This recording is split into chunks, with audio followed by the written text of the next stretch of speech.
खबरें जो आपको सीधे जोड़ती हैं हमसे, जिनका आपकी जिंदगी पर होता है सीधा असर। खबरों की वही तस्वीर, बिना बदले बिना डरे, जज्बा सच का लिए, सच दिखाते हैं।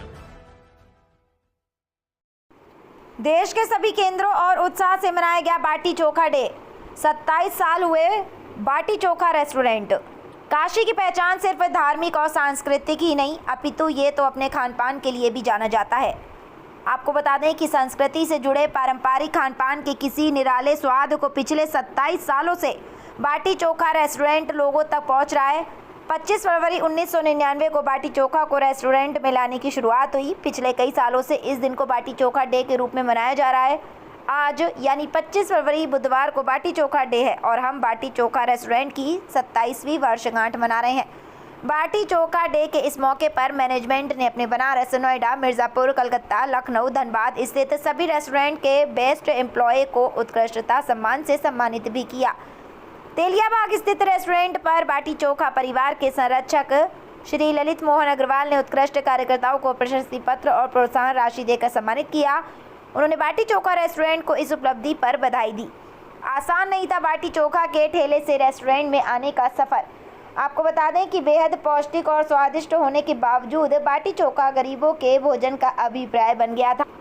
यह व्यंजन बाजारों में सिर्फ ठेलों तक सीमित रह गया। रेस्टोरेंट और 5 स्टार होटलों के बदले दौर में इसे वहां स्थान नहीं मिला, जबकि स्वास्थ्य के लिए हानिकारक और दूसरे देश से आए व्यंजनों को इन रेस्टोरेंट और होटल में बड़ी जगह मिली।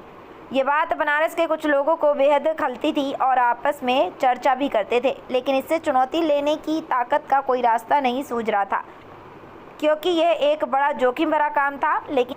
लेकिन सन 1999 में बनारस ही नहीं बल्कि पूर्वांचल के इस पौष्टिक बाटी चोखा के स्वाद को बड़े फलक तक ले जाने का बीड़ा एक शख्स ने उठाया, जिसका नाम सिद्धार्थ दुबे था।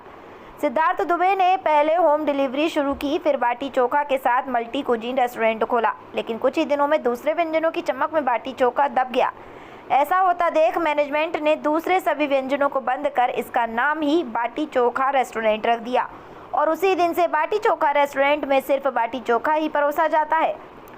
शुरुआती दिनों में इसमें कई तरह के चैलेंज आए। बहुत से परिवार के लोग अपने बच्चों के साथ आते थे, जिसमें कई बुजुर्गों को तो बाटी चोखा का स्वाद पसंद था, लेकिन बच्चे चाउमीन, मोमो और चिली पनीर जैसे व्यंजनों के डिमांड करते थे। अपने सिद्धांत से बंधा बाटी चोखा रेस्टोरेंट उन बच्चों के इस डिमांडों को पूरा नहीं कर पाते थे, तो पूरा परिवार रेस्टोरेंट से चला जाता था। रेस्टोरेंट के कर्मचारियों से लेकर परिचित मित्र सभी कहते थे कि कम से कम बच्चों के लिए तो पाश्चात्य खान पान के मेले को रख लेना चाहिए, लेकिन उनके मन में तो अपने बाटी चोखा के स्वाद को बड़े फलक तक ले जाने का जज्बा और जुनून था। लिहाजा हर तरीके के सलाह और नुकसान को दरकिनार करते हुए वो अपने मिशन में जुटे रहे। सालों से रेस्टोरेंट आर्थिक नुकसान और गुमनामी से जूझता रहा।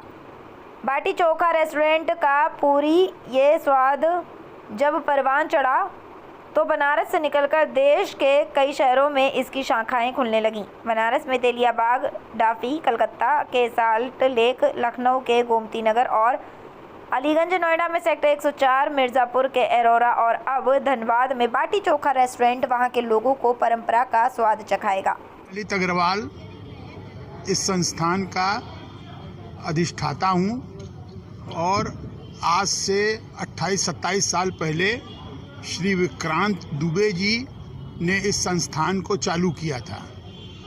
और जब कोई छोटा पौधा लगाया जाता है तो उसको बड़ा होने में बहुत समय लगता है, मगर इन्होंने बहुत जल्दी और बहुत तत्परता से और बहुत ही मेहनत से इस चीज़ को इतना अच्छा ग्रो कर दिया है कि पूरे हिंदुस्तान में इसका बहुत ज़्यादा नाम हो गया है। अब बम्बई में भी लोग पूछते हैं कि भैया बाटी चोखा वहाँ पर खुला है। अब बम्बई में अगर ये विक्रांत भैया खोल लें तो फिर बनारस आने की लोगों को ज़रूरतें नहीं पड़ेगी। अब विक्रांत भैया का क्या हम कहें, इनका इतना सहयोग, इतना प्यार रहे हमारे साथ कि हम उसके लिए बहुत आभारी हैं। आज 27वीं एनिवर्सरी मना रहे हैं और काशीवासियों के लिए भगवान करे बहुत खूब भले भूले और 270 साल तक ये बाटी चोखा चलता रहे। जी, हम जो है यहाँ पे आए थे देखने प्रोग्राम। 27 साल हो गया है बाटी चोखा को, बड़ी बात है। हम लोग अगर भारतीय खानों की बात करें तो साउथ का डोसा फेमस है, नॉर्थ की नान फेमस है, ईस्ट का जो है मछली फेमस है, लेकिन हमारे पूर्वांचल का कुछ नहीं फेमस होता है। तो देख के बड़ा अच्छा लग रहा है कि 27 साल वाली वर्षगांठ कोई एक ऐसा रेस्टोरेंट बना रहा है जो डोसा, नान, पिज़्ज़ा, पास्ता, चाउमीन नहीं बेच रहा है, बाटी चोखा बेच रहा है। बाटी चोखा एक समय ऐसा मतलब खाना बड़े निम्न स्तर का खाना माना जाता था। लोग बोलते थे ठेले खुमचे का खाना है, बड़ी दावतों में ये नहीं चलेगा। लेकिन शायद हमें लग रहा है कि यही रेस्टोरेंट की बदौलत आज ये खाना जो है ग्लोबल लेवल पे पहुंचा है, ग्लोबल प्लेटफॉर्म पे पहुंचा है, जिसके वजह से एक नया नाम मिल रहा है खाने को। किसी भी अगर हम सिविलाइजेशन के बारे में जानना चाहते हैं तो हम उनके भाषा को समझते हैं, फिर हम उनके पहनावे को समझते हैं, खान पान को देखते हैं।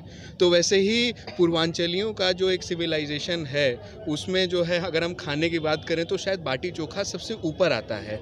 और ये बड़े गर्व की बात है कि किसी ने इसका बेड़ा उठाया है और इसको जो है इंटरनेशनल लेवल तक ले जा रहा है।